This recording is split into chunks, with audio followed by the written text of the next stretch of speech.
I feel bad for that. All right, here we go. Hey, it is great to be back again. NFL Fantasy Matchup. We are a day early because of work schedules, everything like that. I think, Jed, Jimmy, people forget that we actually have a full-time job, and a lot of people will always ask, hey, why do you do this? Do you guys get paid for all this? I said, no, it's just something that we do for fun, and it's something that's different from our family life. It's different from our work life, that we watch football all the time. We play fantasy anyways, and so it's something that we enjoy. So good morning. Hey, everyone. But if anyone wants to pay us, Tommy, we're more than happy to get paid. Don't be, don't be denying that. All right. If there was a sponsor, who would it be? If there was a sponsor for this particular podcast, who would you want it to be, Jed? Maybe like DraftKings or one of the gambling sites. Someone with money, and then they can support us. Yeah. DraftKings is putting up a lot of money. See, I'm more of a local sponsor. I was trying to think of a sponsor where you can play off the 3 people on there. I haven't thought about it. But how about the Chicago Bears? Here locally, we could do the Bears. That would be awesome. Hey, on a separate note, before we start, have you guys seen the special that Burger King is running? That if you buy their crypto meal, which is you spend at least $5, they will give you a cryptocurrency. Like what? Like what do they give you? A Dogecoin, or like what do you get? Random. You'll guarantee at least 1 Dogecoin. It could be 100 Ethereums. It could be 1,000 Bitcoins, and it's random. It's not going to be 1,000 Bitcoin. Yeah, but that's pretty smart. I really like that. Actually, that's really interesting. I'm working with some banking companies, and one of the things they're talking about is they have to get experts in crypto because it's so hot. So that's really interesting. I like it. Well, so I was just thinking about this because when Tommy told me, I was like, whoa, for a company like Burger King, like a pretty mainstream company, to actually like do something like this, they must have seen enough interest from their potential customers to actually run a campaign like this. Well, it doesn't cost them anything, if you think about it, because if they give like 0.1, Dogecoin, that's like 10 cents. That's like less than the Happy Meal toys. So, but think about it. Like, so Tommy and I went with our girls, right? With the 50th anniversary of Disney, you know how many times we've been going to buy Happy Meals so that we can get those toys? But I was like, with Burger King, I was like, that's a big thing for them to do something like crypto, because it might get people. I mean, I actually would consider going to Burger King. I actually just uploaded their app, so I can do it now. Yeah, so you have to upload their app, go in, order at least $5 meal through the button that says order crypto meal. And then from that point on, it signs you up. And when I did that, then a separate email gets sent to you, says click on to receive your reward of crypto. And it was 1 Dogecoin, but you have to have Coinbase in order to do that. That's awesome. I love it. Yeah. Well, I think it's smart too with Coinbase. Think about it. Like if I don't have Coinbase, here's the only problem with Coinbase. I don't know if you guys use Coinbase. It's so hard to get an account and to talk to someone on Coinbase. So that's the only reason I've been reading that a lot of people don't like Coinbase, is because they said just to get authorized an account and talk to somebody, it can take months to do that. Yeah. Yeah, I have several. So I trade off of probably like 4 different platforms, and Coinbase is one. But yeah, I agree. But right now, the key is that crypto is becoming mainstream. And this is another step in that direction where the average Burger King customer is now going to have heard of crypto. So that's really great. What if one of these apps sponsors it, like Voyager? Because I use Voyager. Yeah. And they entered into a partnership with the Dallas Mavericks, and I actually really like Voyager. Oh yeah, we should get sponsored by a cryptocurrency. That's what we should get sponsored by. That would be awesome. Yeah. Hey, speaking of that, in terms of prop bets, Jed, I know you like prop bets. There was a guy in New Jersey who made $1,000 bet for Mike White to be the highest passer in terms of total yardage last week. He won. He won $125,000 on a $1,000 bet.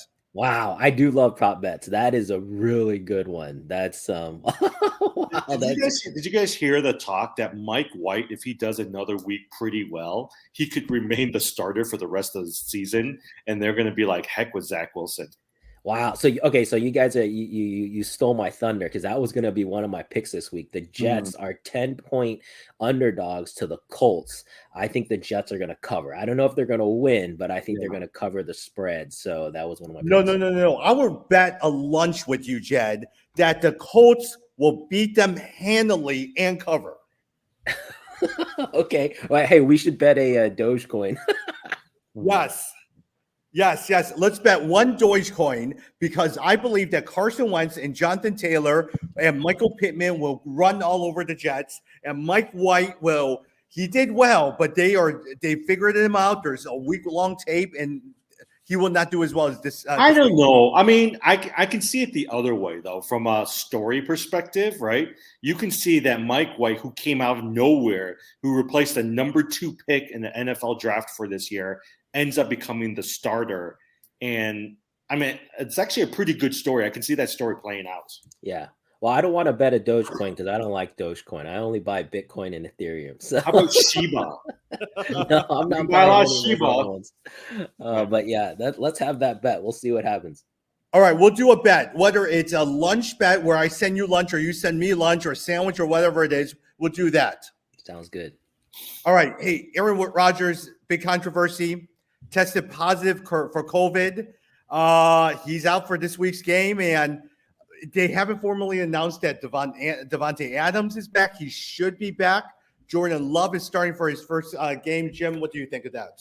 I don't know if you saw the headlines, but I think the headlines in most of the Wisconsin newspaper is this is Jordan Love's shot to show that he can replace Aaron Rodgers, right? Like throughout the entire season, the one question, and I think this will come up again if Jordan Love does well, is Aaron Rodgers going to stay in Green Bay next year?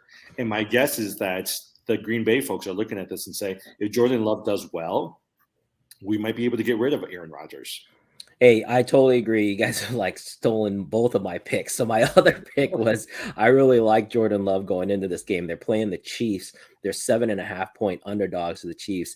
I think the Packers are going to rally. I think the Chiefs are as bad as we have all seen, and especially the defense. And so I think the Packers are going to cover and maybe outright win. I will say though, Tommy, I think the bigger story is not just that Rodgers has COVID. You guys got to remember. He basically lied. He said he was immunized. So he lied. So not only is he going to miss this game, so he's at least 10 games. If he comes back for the following week, 11, he can't come back until Friday, meaning he will have no practice time with the team. And then on top of that, the NFL should be fining the Packers because he was totally unmasked in several situations. And so we got to see what happens out of that.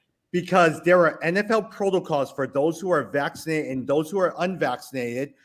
Aaron Rodgers, in the midst of lying, saying that he was immunized, compromised all of that. And in some sense, it's going to come back and bite him. Well, we'll see. That's why they're curious to see if the NFL will really come down hard on the Packers or not. And actually, they were already saying the Packers lead rep is pretty close to the NFL guy who would be levying the fines. So maybe they won't get fined. Tom, so I traded you Aaron Rodgers. Who are you going to replace him with? I don't know. I got to take a look at that. As we talk, I'll probably see who's on the waiver wire as well, too. Tua's not a bad option this week. I know. I don't think you're doing that well on that dynasty team league, are you? No, probably in 8th place. We'll see what happens. Yeah, it's me and Jimmy up at the top. We're fighting it out. You know what? I'm very happy with my dynasty team. I don't know about you, Jed, but I was here's the thing: if you could draft really good players and have that core, you're pretty set for a while. Oh, I knew after our very first draft when I got Dalvin Cook and Derrick Henry, I was like, I'm pretty much set for like 3 years, 4 years. Now we'll see if Henry comes back, but that was a big blow. Losing Henry was a big blow. I would say in the dynasty league, like for instance, our basketball league, I spent so much money on Jokic and also Doncic. It has really helped me. I drafted well. And versus our dynasty league in NFL, I spread it around, and that hasn't helped me out as much as I wanted to. No, but the secret, at least for your basketball thing, is you can have those 2 top players, but if you don't have good supporting people around you, that can really hurt you. The good thing is you have good supporting people. I think with the football, though, you took a gamble as, for instance, Antonio Gibson being one of your highest players, Calvin Ridley, and also Devontae Adams. On paper, they're all good. But Ridley's out. Devontae was out last week, and Gibson has not come to fruition.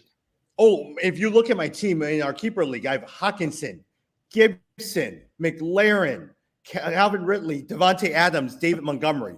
Man, on paper, it looks great, but now I'm starting Corey Davis, Darnell Mooney, Boston Scott, Jordan Howard. That's what I'm relegated to.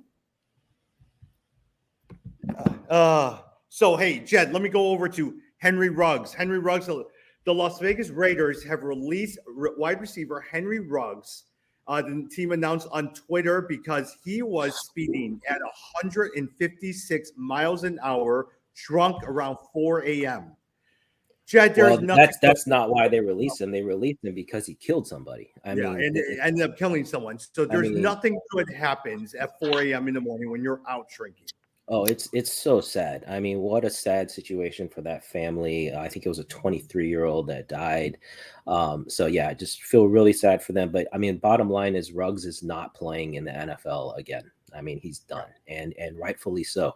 I think right now he's basically going to be looking at jail time potentially. So, and just and again, hate to switch over because I mean, I think very sad news and serious news, and we should be thinking of the family that lost someone. But from a fantasy perspective, I did pick up Bryan Edwards from the Raiders and I'm playing him a couple leagues this week because he's going to become the number one. Well, that's what I was thinking about is because, I mean, is he worth the pickup, right? Because I think he's done pretty well so far, but don't you think the number one receiver is Darren Waller for that team? It's still Waller, but the issue is Waller's coming off an injury. And so I still think, Edwards is going to get his, but I've got him in a couple flex positions. So, not saying he's going to be your number one, but he's worth a shot this weekend. Yeah. But wouldn't you argue that Hunter Renfrow might actually be better than Bryan Edwards? I get fresher with Edwards because he's so inconsistent. Yeah, I mean, we'll have to see how they game plan. It's all going to come down to their game plan. You may see, that's why actually my oldest son, he went out and picked up Kenyon Drake because you may see more of a focus on the run game. Yeah. And so there could be more carries. Well, I think the other reason why Kenyon Drake might be pertinent is because he's a good pass catching back versus Jacobs, who's just purely a runner. So that's why for me, like if I'm looking at the Raiders, right, I'm looking at both Renfrow as well as also Kenyon Drake.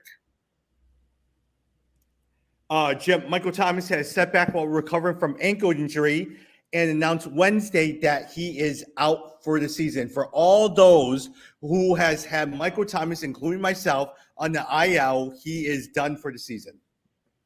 Yeah, so I mean, the two people that I saw everyone start dropping this week, Deshaun Watson as well as Michael Thomas. I do think from a dynasty perspective, if this is a dynasty league, you should keep him, right? And figure out if there's a way you can trade that player if you're in first or second place for some assets. I still think there's some potential down the road for Michael Thomas, but when he plays next year, it's going to be like a year and a half, almost 2 years before he's played a game. And I think it's kind of funny how he went from being a number one receiver a couple of years ago to where he's at now. Yeah. Jed, we were just talking about right before we recorded. Odell Beckham is expected. He has been sent home. He is expected to be away from the team for the rest of the season. Coach Kevin Stefanski told players that Odell Beckham is not on the team right now. I don't think they have plans to ever bring him back. Look, a lot of times they only have so many options. They could waive Beckham immediately. The only problem is if someone picks him up or someone doesn't pick him up, they are now on the hook for their $8 million. They can just put him on the injured reserve, or they just remain on the roster but stay inactive. If you had a gut feeling, what do you think is going to happen with Odell Beckham? I think he'll get released. I think he's going to get released, but I think somebody's going to claim him on waivers. So I don't think he's going to become a free agent, but it'll be interesting to see who. But it's an interesting play. I was debating whether or not, from a fantasy perspective, to hold on to him. Yeah. Ultimately, I don't think it is because I think there was just too much of a drop in his production, and so there's going to be a lot to sort out. I want to see him actually get onto a team and then actually get onto the field, and then I might consider it. Yep. The Rams need to be the best landing if he was dropped. That is the rumor that I'm reading. The Rams seem to be the best landing spot, Jim. See, I really wish that they wouldn't go to the Rams, right? Like, because Deshaun Jackson went to the Rams, and he got cut. Yeah, Deshaun he got Jackson got cut. Yeah. Van Jefferson is really good. I mean, here's the thing: is if OBJ goes there, he'll disrupt the team. He'll disrupt the dynamics. Because he's going to want the ball. I don't know if you guys saw the 11-minute clip, but his dad sent an 11-minute clip to the Cleveland Browns showing all the times that he's been open.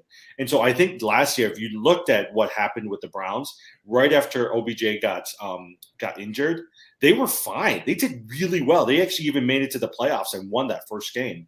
So I actually expect Jarvis Landry, I expect the Browns to be pretty good without him as a distraction. Now, on a separate note, do you think that Odell Beckham Sr. was the one who made the clip, or did someone do it for him and sent it over to him?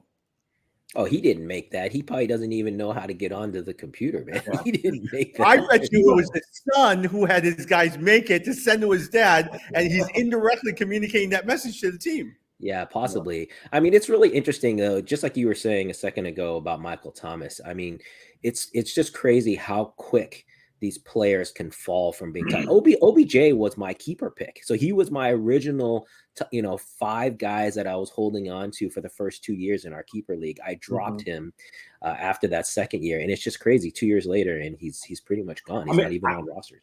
I kind of see him as Josh Gordon. Remember Josh Gordon? Josh Gordon was so good for the Browns. Actually, funny enough, they're all from the Browns. Oh, I love Josh Gordon. So good. Yeah. And he just couldn't control his drug addiction, right? And so he's just out of the league. I can see with Odell Beckham Jr., he's so focused on always just getting the ball and people wanting to throw the ball to him. He doesn't recognize the other members of the team as well, too. Now, I would probably argue the best team, not the Rams. I actually think if he landed on the 49ers, he actually would do pretty well in that. Mm-hmm. So. Yeah, any team that doesn't have a clear-cut number 2, he would be a great addition, I think. I think he still has the physical talent. I think mentally he wasn't there. But ideally he goes to a contender that can win. And I do think he is the kind of player, as long as you're winning, he'll stay a little bit more quiet and produce. Watch him go to a team like the Patriots or something.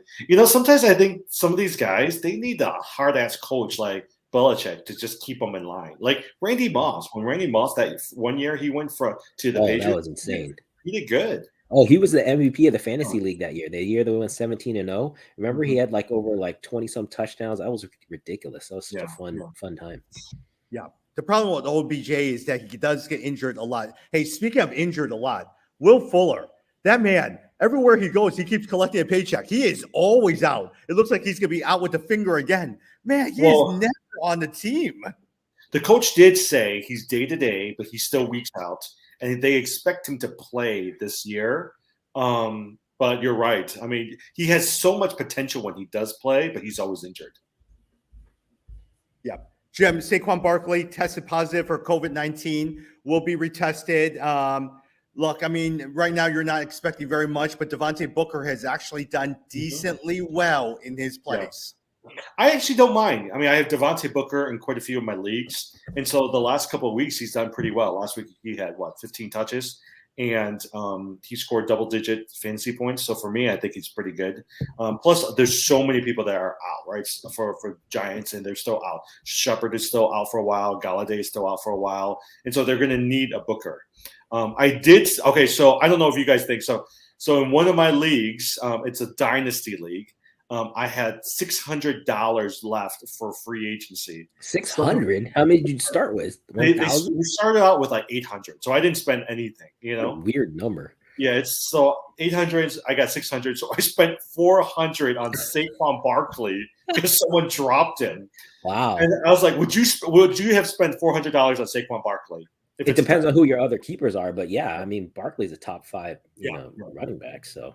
I was surprised they dropped him. Yeah. I mean, I think both the New York teams, the Giants and the Jets, they've really, I think this second half, it's like they're turning things around. And so there are points to be had there. And so, but long term, Barkley is a talent, man. That's somebody, if you could get him for free, that's not bad. Jed, speaking of New York teams, you know which player didn't turn it around yet? Kenny Galladay. Yeah, your guy. Kenny Galladay is still out. He's still out. Well, Daniel Jones, remember you were the big Daniel Jones fan. Okay, so my gosh. Did you guys know this is Daniel Jones's last contract year for New York Giants? A lot of people are thinking Daniel Jones is going to get the heck out of New York. Well, I mean, maybe he'll follow like Sam Darnold. I mean, Darnold, it looked like he was turning things around until he got hurt. So I don't know. Yeah. Hey, Jed, let me. On Tuesday, we were talking a lot about Derrick Henry. Do you have Adrian Peterson or Jeremy McNichols on any of your team? Was he a priority waiver pickup for you this week? Nope, neither of them were. As I said, I think it's going to be a committee approach, and I think they're going to focus on the passing game. And so, no, I was looking elsewhere. I was looking for like the Bookers of the world. That's who I was trying to get. Well, I'm not sure about you. I waited till everyone started used up all their waiver wire pickups, and I went and started picking up Boston Scott. And in some cases, I picked up Jordan Howard if I was really desperate. Yeah, the one guy I got in a couple leagues, I don't know if you guys saw, I got Zach Moss in a couple leagues. I was happy with that because goal line back for Buffalo, I'm expecting them to score a lot of points. So I was surprised because I usually wake up pretty early to look at the waiver wires, and once all the waivers passed, I was surprised that McNichols was still out. No one really kind of went after him. And so I picked him up in a couple of leagues just because I'm like, he's just sitting there. I might as well pick it up and try it out. Jameis Winston, out. Calvin Ridley, out. Christian McCaffrey, designated to return. Most likely he'll be out. David Montgomery is still going to be out. Wait, you think most likely McCaffrey will be out? Yeah, so he was very limited in practice yesterday. And the coach says he's off the IR, but we're asking Hubbard to still be prepared to play this week. Oh, that's interesting. Yeah. I don't know. I mean, it's the same as last year. Remember last year we kept waiting for him to come in every week? Yeah. I don't even know if he ended up playing, but I know they kept pushing it off every week. And then David Montgomery, word out of the Bears is that he won't come back until after the Week 10 bye week. So he'll probably be back at Week 11, which, by the way, Herbert has been doing really, really well. I've been very happy with Herbert. Mm-hmm. Yeah, I've got Herbert starting. Yeah. James Robinson avoided serious injuries day-to-day, did not practice on Wednesday. Gronkowski missed most of the game due to back spasms. There's a good chance that he probably is going to be out as well, too.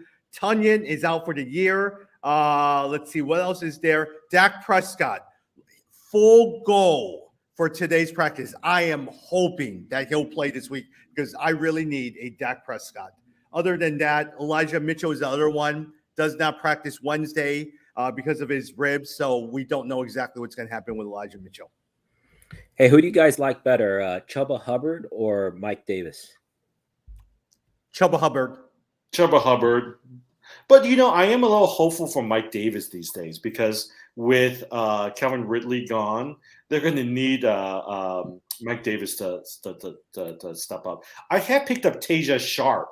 He's the replacement as the number one receiver for Calvin Ridley. He's still out there in quite a few leagues. Yep.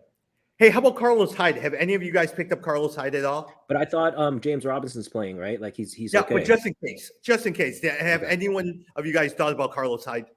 I was going to until I found out that Robinson was going to be all right. Otherwise, I would have. Actually, that was going to be my number one. If we knew that Robinson was out, Carlos Hyde would have been my number one. Hey, and just for a reminder for those who are watching, teams on bye. Washington football team. So you have McLaren, you have Gibson out. Buccaneers, everyone is out. Tom Brady, Godwin, Evans, Brown, Fournette is out. Lions, you have DeAndre Swift. Yeah, DeAndre Swift is out. Hawkinson is out. Seattle, of course, you have Russell Wilson out. You have Metcalf. You have all those guys. So, Tom, with that, the other thing I was reading, I don't know if you guys saw that. So they have the week this week. They have bye week next, and then the week after they have playing, and they're thinking Russell Wilson is going to come back after week 11. So most likely he'll come back week 11. Yeah, and I picked him up in that one league. I think. I was so excited. I was ready like, for the playoffs, right? But I'm so behind in that league. This is the logic, right, Jed, of why sometimes if there's really no good players on the waiver wire, Just allow people to use up their waiver wire ads and then move up on the priority. Then suddenly you get a Saquon Barkley or you get a Russell Wilson landing right there because someone gets desperate and you're right there with the first waiver wire pick. Well, so two things. This is why I do not like leagues that have waiver wire based on priority. I think you should do an auction. I think that's much more fair. And then second, I don't like leagues that do snake drafts. They should all do auction drafts. Well, I did accidentally drop Michael Pittman, and I'm still mad. Oh, did you get it back? Or they said no? Because my guess is somebody didn't read the note. So I woke up this morning to add Michael Pittman. Someone already added him, and I'm like, you know what? It was my mistake. I'm just gonna have to. But then I was looking, and I just saw that the last 2 weeks he scored 20 fantasy points in each team. I was like, that stinks. But hey, why can't you go back to the commissioner and tell them? You sent the message out. No, I don't want to be that person, so I just left it alone. Yeah, that's a tough one. Yeah. But Jed, the waiver wire pickups, the one thing is, I actually think if you don't do auctions, then at least have the worst record gets the best waiver wire. Yeah. Okay. That I agree with. I do. I mean, yeah. It's, for example, if there's a tie, definitely I want to help. So that's the other thing I would say is I don't like leagues that have too many bench spots. Like, I think the bench should be limited to 4 or 5 players because otherwise the pool of players available is too weak.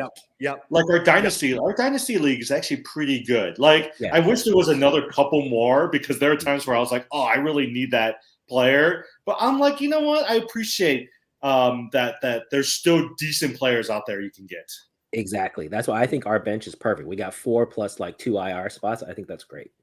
Oh, the league that Jimmy and I are in, I don't like. I like the guys playing in it, but it's a 12-team league with 6 benches. It is not fun. If you're in last place, there's no wiggle room at all for you to move up.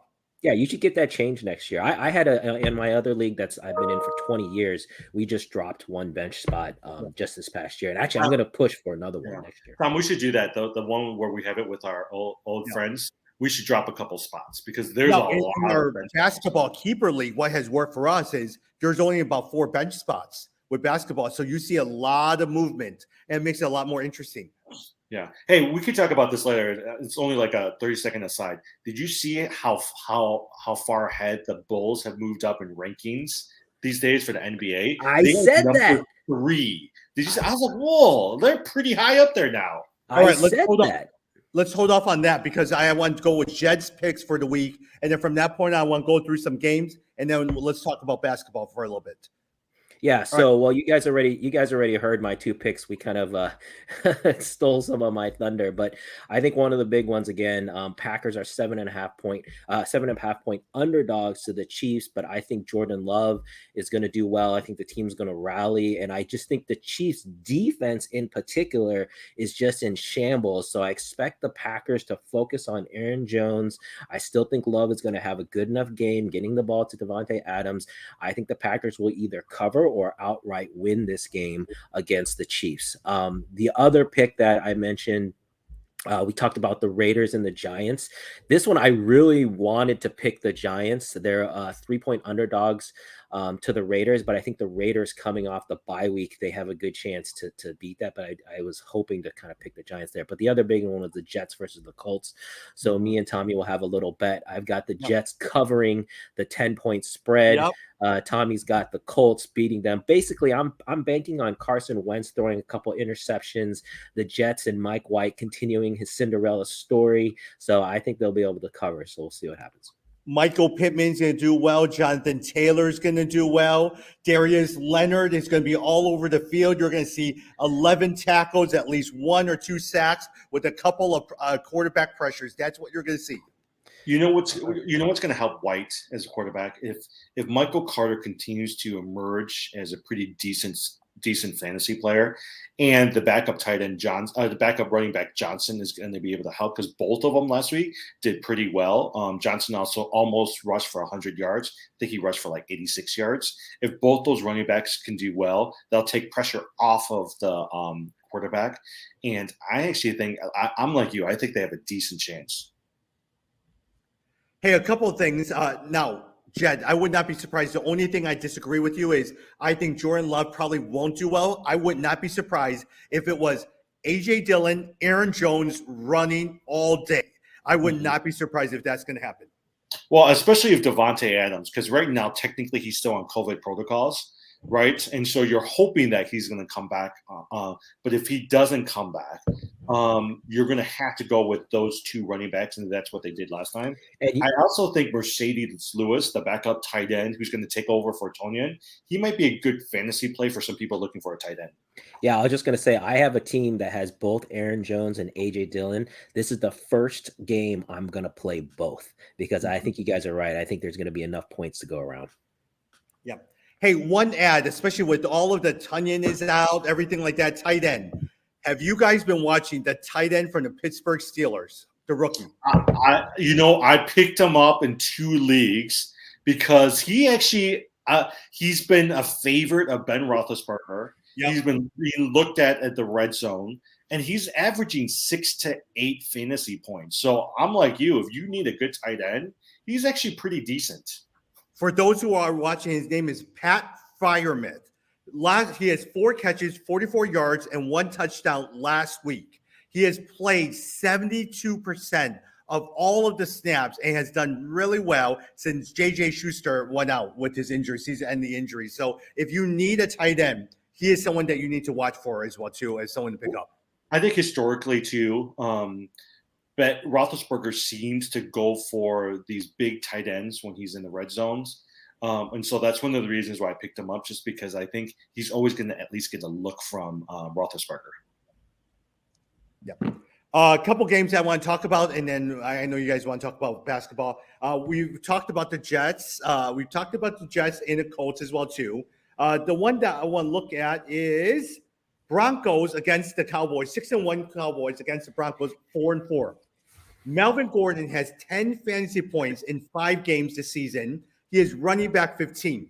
Wide receiver Jerry Jeudy returned in week 8 and have 4 catches for 39 yards, but has missed 6 games with a high ankle sprain. The Cowboys have allowed the 4th fewest rushing yards this season, but have allowed the 9th most fantasy points to wide receivers in 2021.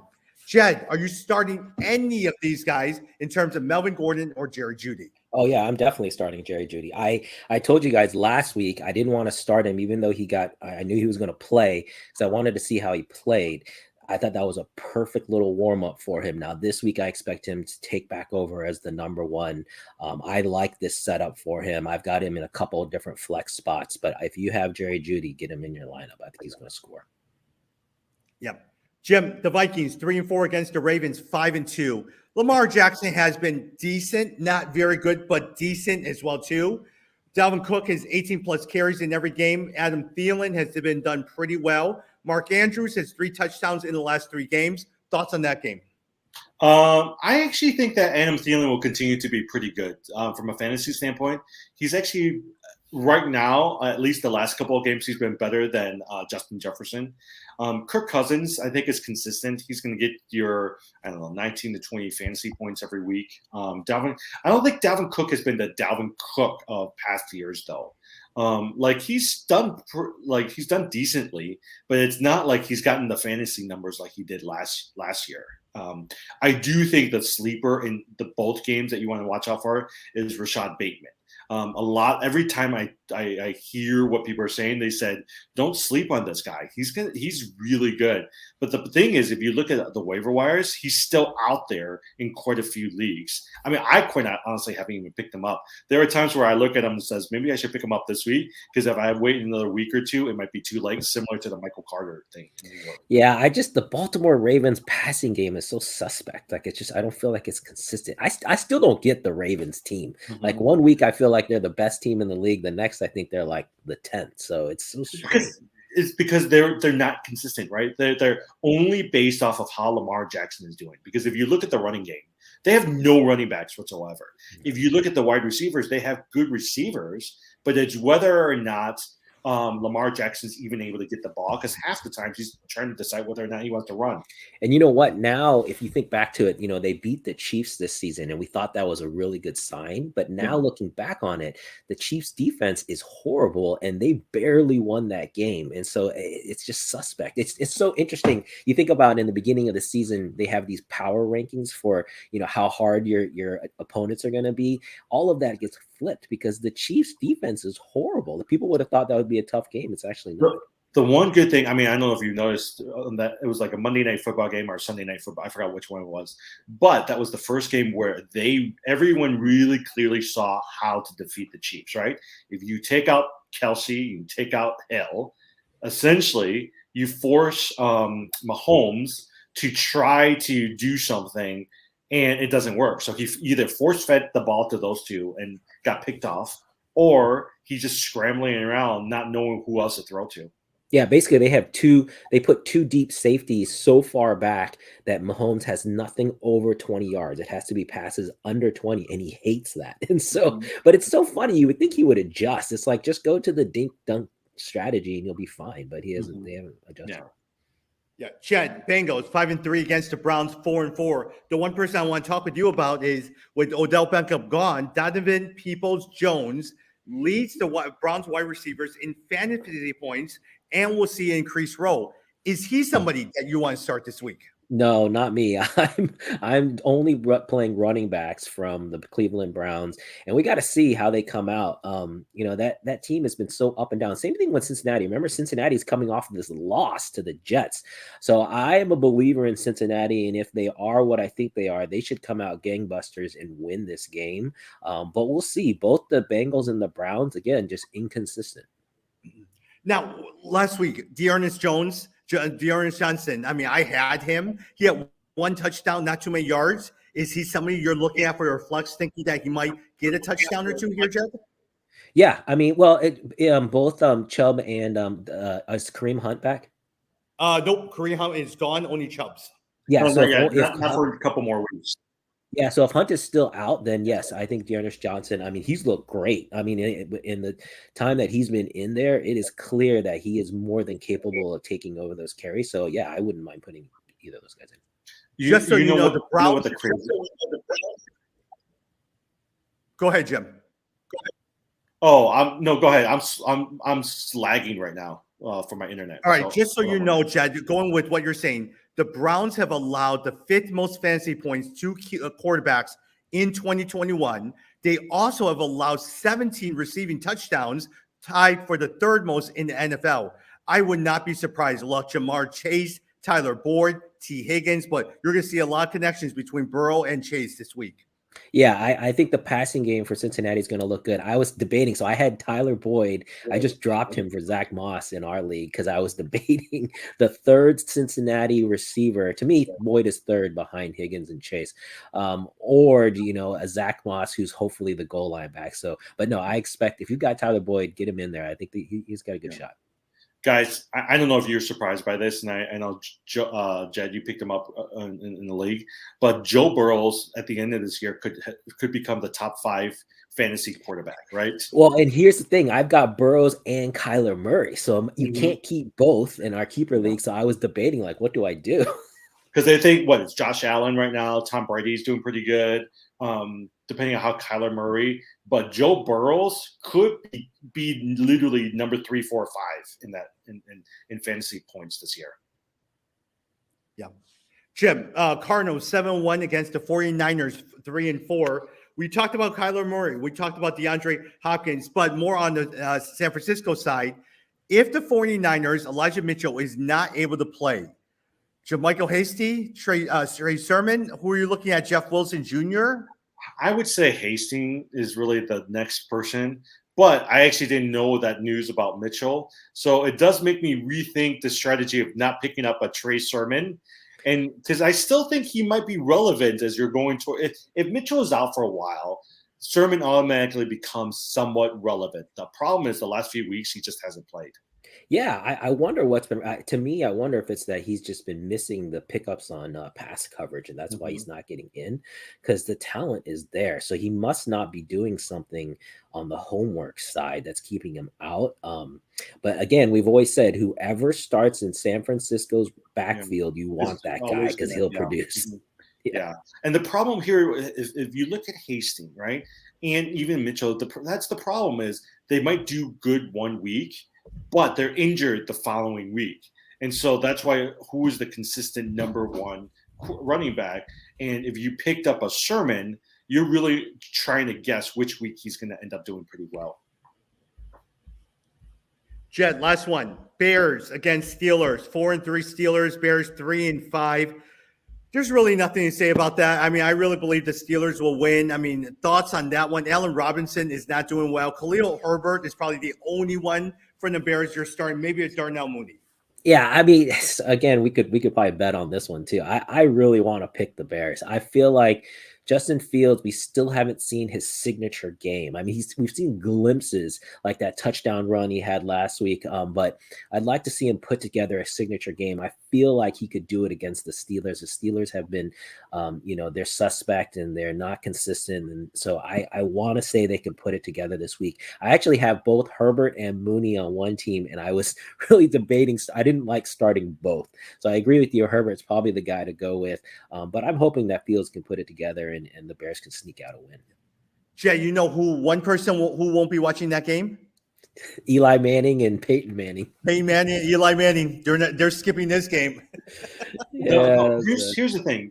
Justin Fields had 26 fantasy points last week, right? And that's without Nagy coaching.